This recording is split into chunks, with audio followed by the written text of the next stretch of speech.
उत्तर प्रदेश के मुख्यमंत्री योगी आदित्यनाथ के बारे में एक बात बड़ी मशहूर है, जो वो ठान लेते हैं वो करके रहते हैं। अब उसमें उन्हें कभी कभी कानून या संविधान के दायरे के उस पार भी जाना पड़े तो वो उसमें चूकते नहीं।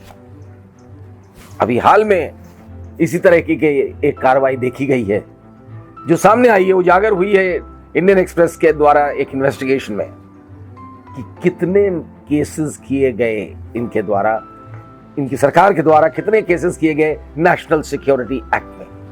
जी हां, तो ये पाया गया इस इन्वेस्टिगेशन में कि 36 महीने में, कुल 36 महीने में योगी आदित्यनाथ सरकार ने 120 लोगों पे एनएसए लगाया। और मजे की बात यह है कि साहब 120 में से 94 मामले ऐसे हैं जिनमें हाई कोर्ट ने उसको क्वॉश कर दिया, यानी कि हाई कोर्ट ने एनएसए लगाने को गलत माना। ऐसा उत्तर प्रदेश में एनएसए के इतिहास में इससे पहले कभी नहीं हुआ। आज हमने सोचा इस पे चर्चा करेंगे कुछ लॉ के एक्सपर्ट्स के साथ। मशहूर लॉयर हैं हमारे साथ आईबी सिंह, यहाँ के सीनियर एडवोकेट हैं हाई कोर्ट के, और हैदर साहब हैं। दोनों से हम बात करके देखते हैं कि इनका क्या कहना है इस मामले में।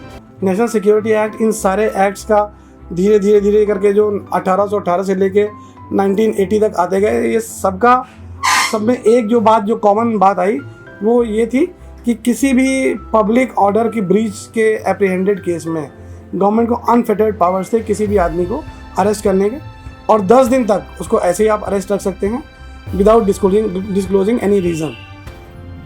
आगे बात करें तो इसका इम्पैक्ट क्या है। इसका इम्पैक्ट सबसे बड़ा ये है कि भारतीय संविधान का आर्टिकल 21 का वायलेशन है। आर्टिकल 21 कहता है कि no person shall be deprived of his life और personal liberty save according to the procedure established by law. Now what is the procedure established by law? इन सारे केसेस में प्रोसीजर एस्टैब्लिश्ड बाय लॉ का मतलब ये हुआ कि कोई भी आदमी जो अरेस्ट होता है उसको 24 घंटे में मजिस्ट्रेट के सामने लेके जाया जाएगा, उसको अपने चॉइस के वकील से मिलवाया जाएगा। लेकिन प्रिवेंटिव डिटेंशन के केसेस में ऐसा नहीं होता। जैसा कि लॉ आप समझ रहे हैं, जैसा कि इस लॉ की वर्डिंग है कि this is a law of preventive detention, यानी किसी भी आदमी को कोई भी ऑफेंस करने से प्रिवेंट करने के लिए ये कानून पास हुआ है। बट प्रिवेंटिव लॉ को प्यूनिटिव लॉ की तरह सरकार इस्तेमाल कर रही है, which is very very abhorrent and it is absolutely violative of the rights available to an Indian citizen under article 21 of the Indian constitution. अभी करीब 100 के लगभग या 125 के लगभग केसेस में ये देखा गया कि एक ही तरह के आदेश विभिन्न जिलों में विभिन्न जिलाधिकारियों ने पारित किया। साइक्लोस्टाइप या फोटोकॉपी कह लीजिए, वही आदेश पारित करके लोगों को निरुद्ध कर दिया गया और वो बेचारे 6 महीने साल भर से वो जेल में पड़े थे। और अल्टीमेटली जब उन्होंने चैलेंज किया तो हाई कोर्ट ने यह आदेश दिया कि साहब इनका प्रिवेंटिव डिटेंशन गलत है, क्योंकि उचित मन मस्तिष्क का प्रयोग करके इनका प्रिवेंटिव डिटेंशन नहीं हुआ है, एप्लीकेशन ऑफ माइंड प्रॉपरली नहीं था, इसलिए इनका डिटेंशन गलत है।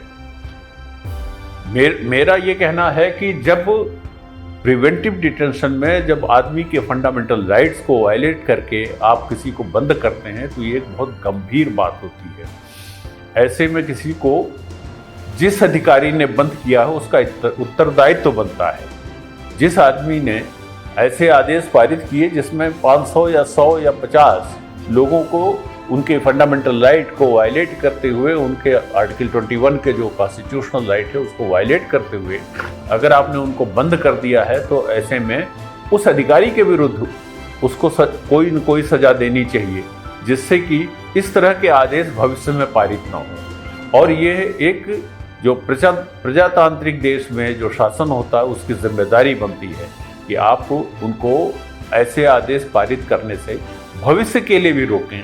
इसलिए आवश्यक ये है कि उन अधिकारियों को भी दंड दिया जाना चाहिए। इससे पहले कि हम अपना प्रोग्राम समाप्त करें, हमारी एक अपील है दर्शकों से कि यदि आपको हमारा प्रोग्राम पसंद आया हो तो कृपया करके इसे हमें सब्सक्राइब करें, आप हमें शेयर करें और बड़ी तादाद में सोशल मीडिया पे आएं और अपने सुझाव दें, अपने सजेशंस दें, ताकि हम आपके सामने जो हमारा उद्देश्य रहा है कि फ्री प्रेस के जरिए से हम आपको स्वच्छ और स्वतंत्र पत्रकारिता आप तक पहुंचाएं और सच आप तक पहुंचाएं।